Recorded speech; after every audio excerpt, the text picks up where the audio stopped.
तो keeping a cool head is very important for the general conference. Shafi साहब, आबदा बीबी ने बात की कि इंडिया में शायद जर्नलों का पॉलिटिकल इंटरवेंशन नहीं होती, और पाकिस्तान में क्योंकि एक हिस्ट्री रही है पॉलिटिकल इंटरवेंशन की, तो शायद इस वजह से वो सियासी हो गए।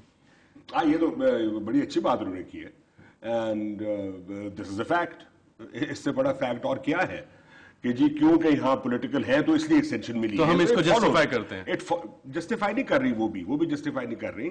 उन्होंने सिर्फ कहा कि मैंने कहा कि वहां जो लड़ाई हो रही है कश्मीर में, वहां तो कोई एक्सटेंशन नहीं मिलती, तो उन्होंने कहा जी इसलिए क्योंकि वहां किसी जर्नैल ने टेक ओवर नहीं किया। This is the whole point. तो क्या जनरल कियानी को एक्सटेंशन देने की एक वजह यह भी है कि शायद हुकूमत को कोई खतरा था, और जैसे वजीर आजम ने कहा कि अब तो 2013 तक जो पावर प्लेयर्स हैं सारे के सारे वो मजे में। देखिए ना, इस जैसी अमकाना बात नहीं हो सकती, कोई भी नहीं कर सकता कि जी क्योंकि 2013 तक चीफ जस्टिस, प्रेसिडेंट, ये असेंबली और कियानी सारे 2013 में रिटायर होंगे, देयरफॉर सारे तब तक चलेंगे। ये तो इसमें तो कुछ सेंस है ही नहीं इस बात। अब बीबी, इसमें कोई सेंस है जो वजीर आजम साहब ने कहा, आपकी पार्टी के वजीर आजम ने, कि 2013 तक अब ये चारों सिक्योर रहेंगे और हुकूमत को कोई खतरा नहीं? तो क्या कोई हुकूमत को खतरा था जो कि मिडनाइट में आके उन्होंने एक अनाउंसमेंट की और 3 मिनट में 3 साल की एक्सटेंशन दे दी? नहीं, देखिए, मैं नहीं समझती कि कोई ऐसा खतरा था। एक इलेक्टेड ड्यूली कॉन्स्टिट्यूटेड गवर्नमेंट है,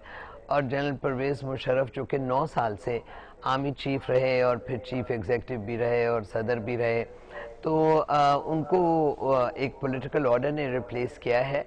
मैं समझती हूँ कि प्राइम मिनिस्टर अपना ऑप्टिमिज्म कन्वे कर रहे हैं टू द नेशन, लेकिन ये बात बिल्कुल दुरुस्त है कि जो एक रूमर फैक्ट्रीज लगी रहती हैं मुस्तकिल हमारे यहाँ, उनको कुछ थोड़ा सा ये ज़रूर एक लम्हा फ़िक्र होगा कि Pakistan has entered into an era of stability, और हम सब स्टेबिलिटी चाहते हैं, स्टेबिलिटी ऑफ पॉलिसीज़, ताकि ये जो हमारे यहाँ एक नफ़रतों के जाल बिछे हुए हैं, इनको इस जाल को ख़त्म किया जाए। हम अमन और चैन के साथ पाकिस्तानी कौम अपने मामलात को खुशअस्लूबी से तय कर पाएँ। ये हमारी हुकूमत का ऑब्जेक्टिव तो यही है, और आवाम की ख्वाहिशात भी यही हैं कि ये जो आए दिन डिस्टर्बेंस होता है, लोग दहल जाते हैं, कीमती जानें ज़ाया हो जाती हैं, ये वॉर ऑन टेरर ख़त्म हो और पाकिस्तान अपनी इक़्तिसादी कैफियत और समाजी कैफियत को बेहतर कर सके। बिल्कुल, बहुत अच्छे पॉइंट्स उठाए आपने आबदा बीबी। कमरान साहब, एक बात की आबदा हुसैन ने कि र्यूमर फैक्ट्रीज हैं जो कि शायद नफरत फैला रही होती हैं, तो क्या ये सिर्फ उन र्यूमर फैक्ट्रीज के मुंह बंद करने के लिए ये स्टेप लिया गया है?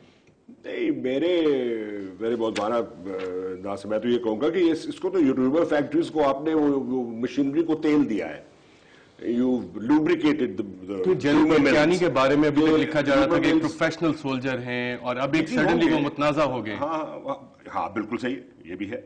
और ये जो आपने बात की थी ना कि रात के यानी 9:45 बजे एक हैंड रिटन नोट जाता है पीआईडी से, हैंड रिटन, क्या मतलब है इस बात का? टाइपराइटर नहीं है आपके पास, ईमेल्स नहीं है, हैंड रिटन नोट जाता है, सारे टीवी स्टेशन को भी खुले रहना, रात को प्राइम मिनिस्टर ने बोलना है, 11:15 बजे आके वो 2.5 मिनट की या 1.5 मिनट की स्पीच करते हैं, जो कि पढ़ के करते हैं। वो खैर वो उनका है, जो जैसे देते हैं स्पीचें वैसे ही देंगे, मगर इसका मतलब क्या था? यानी एक नोटिफिकेशन क्यों नहीं इशू हुई? और आप इसका मतलब जानते हैं एक वक्फे के बाद, और वक्फे के बाद जब हम वापस आएंगे तो ये जानने की कोशिश करेंगे अपने मेहमानों से कि 3 मिनट की तकरीर में 3 साल की एक्सटेंशन क्या मतलब है इसका। हमारे साथ रहिए।